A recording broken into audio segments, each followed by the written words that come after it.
செங்கல்பட்டு அருகே நெல் கொள்முதல் நிலையத்தில் 15 நாட்களுக்கும் மேலாக நெல் கொள்முதல் செய்யாததால் விவசாயிகள் வேதனை அடைந்துள்ளனர். இது குறித்த கூடுதல் விவரங்களை நமது செய்தியாளர் சாலமன் வழங்க தற்போது கேட்கலாம். சாலமன், வணக்கம். முழுமையான விவரங்கள் என்ன, பதிவு செய்யுங்கள்.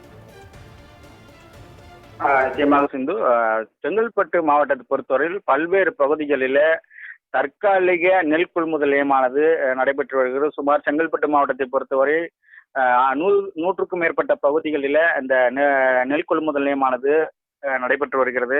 குறிப்பாக நேற்று மாலை முதல் பெய்த கனமழையின் காரணமாக அதிக அளவிலான நெல் மூட்டைகள்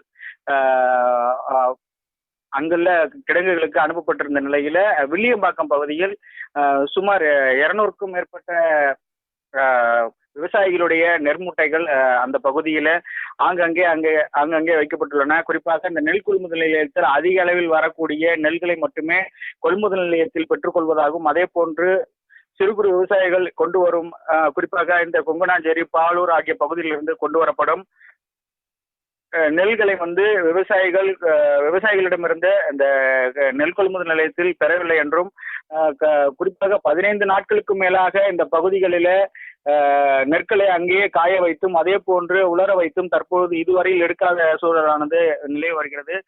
குறிப்பிட்ட அதிகாரிகள் உடனடியாக அதனை ஆய்வு செய்து அந்த பகுதியில் இருக்கிற நெல் கொள்முதல் நிலையத்தில் சிறு விவசாயிகளிடமிருந்து அந்த நெல் கொள்முதல் நிலையத்தில் நெற்களை பெற்றுக்கொள்ள வேண்டும் என விவசாயிகள் கோரிக்கை விடுத்துள்ளனர்.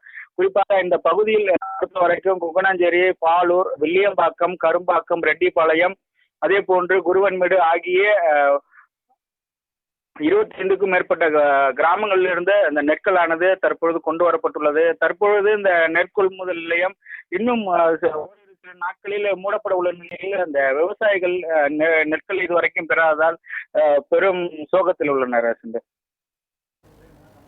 முழுமையான விவரங்களுக்கு நன்றி சாலமன்.